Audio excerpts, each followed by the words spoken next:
তো hello friends, welcome my channel. আশা করছি তোমরা সবাই ভালো আছো। তো তোমাদের অনেকের কোশ্চেন যে আমাদের safe cut off Kolkata police constable 2024 কত হতে পারে বা কতটা টার্গেট নিয়ে আমরা পড়াশুনো করব। তো চলো সেই বিষয় নিয়ে আজকে আলোচনা করব। তো তার জন্য আমাদের প্রিভিয়াস ইয়ার কিন্তু যে কত ভ্যাকান্সি ছিল, তার টোটাল কত ফর্ম ফিল আপ হয়েছে এবং কত কাট অফ গেছে, এগুলো নিয়ে আলোচনা করতে হবে, এগুলো নিয়ে অ্যানালাইজ করতে হবে। তো এগুলো নিয়ে অ্যানালাইজ করবো। তো চলো শুরু করা যাক। ভিডিওটা শেষ পর্যন্ত দেখো, আশা করছি তোমাদের জানতে পারবে, অনেকটা ইনফরমেশন পাবে। তো প্রথমে যেটা শুরু করি,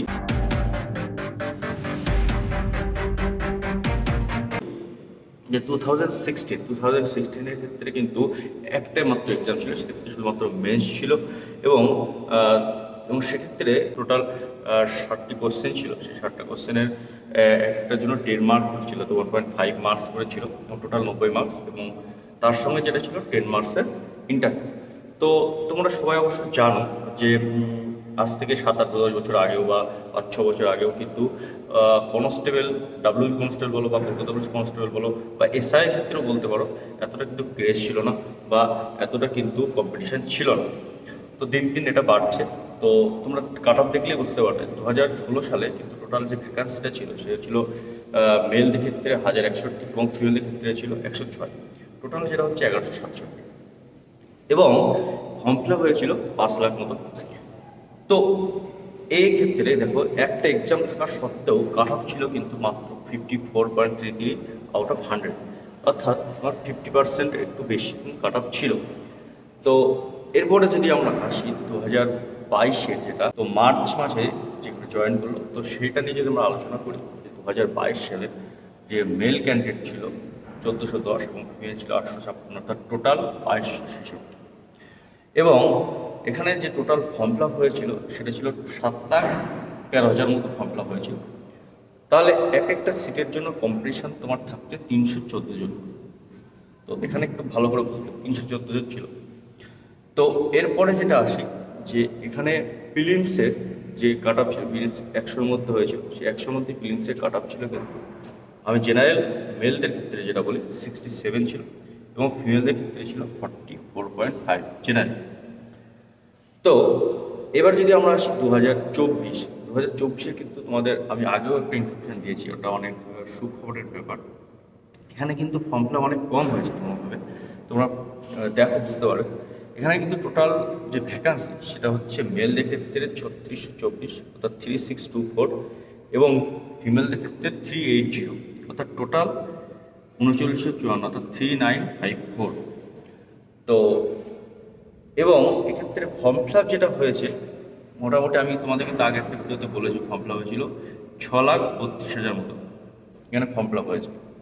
তো পার সিটের জন্য এখানে কিন্তু কম্পিটিশান পার সিটে রয়েছে কত, মাত্র 159, যেটা 2022-এ ছিল 314, সেখানে কিন্তু এটা 159, অর্থাৎ কম্পিটিশান কিন্তু এখানে অনেকটা কম আসছে।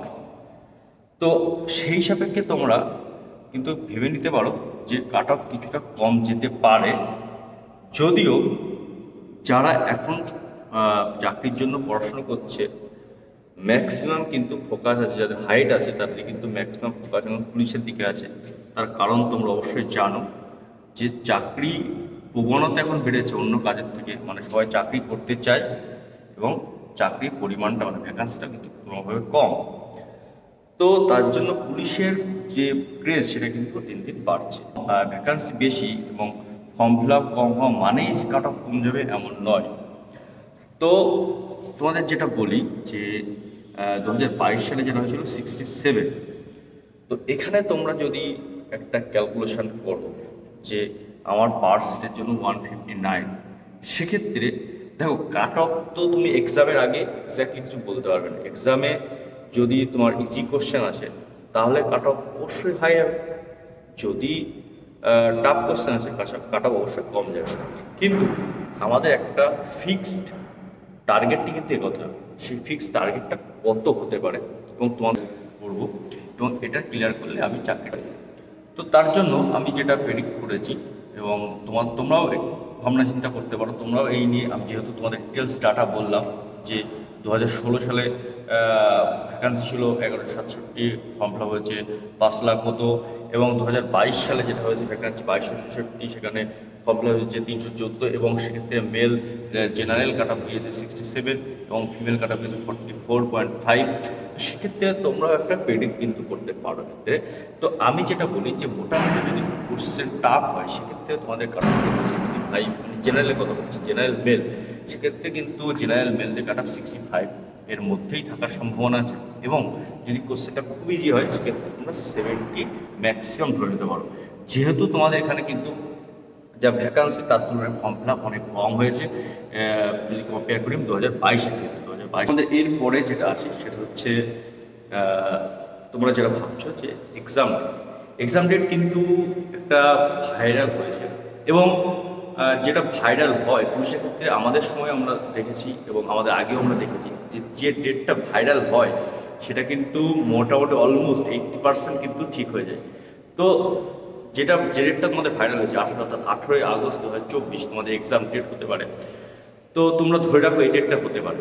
আমি কিন্তু অথেন্টিক আপডেট পাইনি, তো তবুও দেখছি যে এই ডেটটা চারিদিকে ঘুরছে। তো অবশ্যই তোমরা আশা রাখতে পারো যে 18ই আগস্ট, কিন্তু তাহলে আর বেশি দেরি নেই। তোমরা এখন থেকে পড়াশোনা শুরু করো এবং তোমাদেরকে বলবো যদি কারোর কোনো রকম কোনো সাবজেক্ট বা কোনো রকম কোয়ারি থাকে অবশ্যই কমেন্ট করো। কোনো সাবজেক্ট সম্পর্কে কিছু জানতে হলে অবশ্যই কমেন্ট করো, আমি সে বিষয়ে কিন্তু ডিটেলসে বলবো বা সে বিষয়ে ভিডিও আনার চেষ্টা করব। তো অবশ্যই তো তোমার বন্ধুদের মধ্যে ভিডিওটা শেয়ার করা তোমাদের দায়িত্ব, যাতে করে তারাও কনফিডেন্সটা পায় যে কত কাট অফ মোটামুটি কতটা টার্গেট নিয়ে তারা পড়াশোনা করবে। তো যদি ভিডিওটা ভালো লাগে অবশ্যই লাইক করবে এবং চ্যানেলে নতুন হয়ে থাকলে অবশ্যই সাবস্ক্রাইব করবে। চলো দেখার জন্য ভিডিও তখন পর্যন্ত জয় হিন্দ।